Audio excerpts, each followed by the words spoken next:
Discurso de Milei. Anoche a las 21 horas habló el presidente Javier Milei por cadena nacional. El cabezal del discurso era anunciar la recuperación del superávit fiscal desde que es presidente. El discurso no fue tan largo, pero, a mi entender, nos remontó a la campaña presidencial, de cuando el actual presidente anunciaba que las ideas de la libertad serán las que conduzcan los destinos de la Argentina. En relación al superávit, sí, al haber recortes del gasto público, automáticamente el Estado recupera fondos, los que antes eran absorbidos por el etatismo, porque la técnica la conocemos. Vivimos 80 años de peronismo teniendo al Estado como sostén de más de la mitad de los argentinos, sumándole los ámbitos ideológicos, como lo fue el INADI, el Ministerio de la Mujer. Es decir, el Estado se agrandó con el afán de poner un ministerio para cada problema, que en realidad fue la excusa para que los gobiernos kirchneristas metan a gente de ellos para vivir del Estado. El presidente en el discurso, luego de mencionar la suba del superávit, señaló la herencia que nos dejaron. Esa palabra herencia, recuerdo que se empezó a usar allá en los tiempos de Macri, en los primeros meses de su gobierno, que sí, el desastre de aquel entonces era una bomba a explotar, pero no en la dimensión de esta última bomba, que si bien sigue activada, parece ser que no explotaría si las cuentas se empiezan a ordenar. Y no es que uno quiere ser dramático o algo que se le parezca, pero esta herencia lleva 80 años de historia.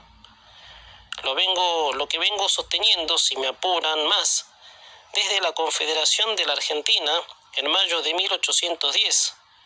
Siempre la vida de este país se disputó entre los dos modelos. No por nada las dos batallas anteriores no alcanzaron para independizar a la Argentina de los yugos de la monarquía española. Bueno, toda esa descripción es una herencia que lleva 200 años.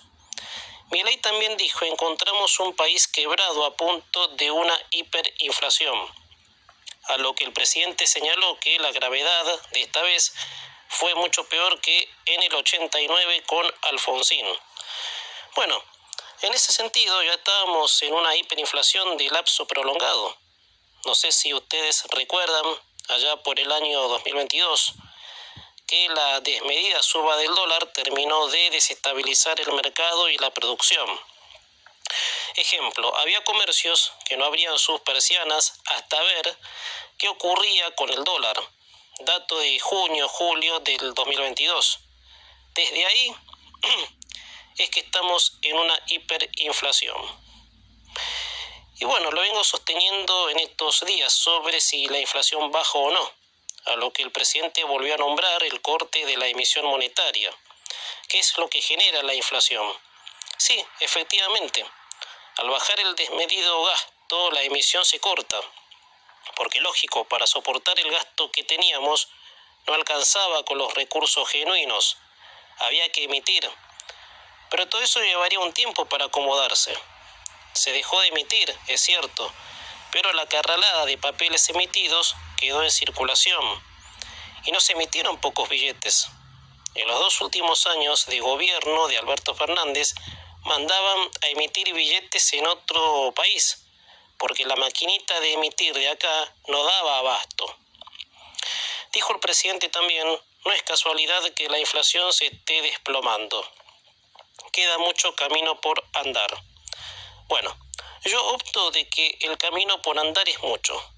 Al presidente le falta contorno político, fortaleza institucional para enfrentarse a los que no quieren el cambio.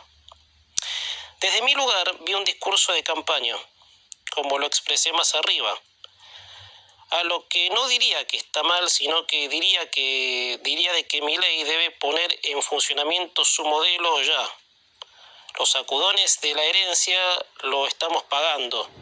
La paciencia que nos pidió hace un tiempo, y también como expresaba hace un tiempo, si no tendremos paciencia los argentinos, porque para que un país aguante 80 años de descalabro político y económico, es para decir que es una novela, pero es el presidente quien tiene que montar firmeza y hacer de ese discurso de campaña, muy lindo escuchado en su momento, una realidad que se materializa.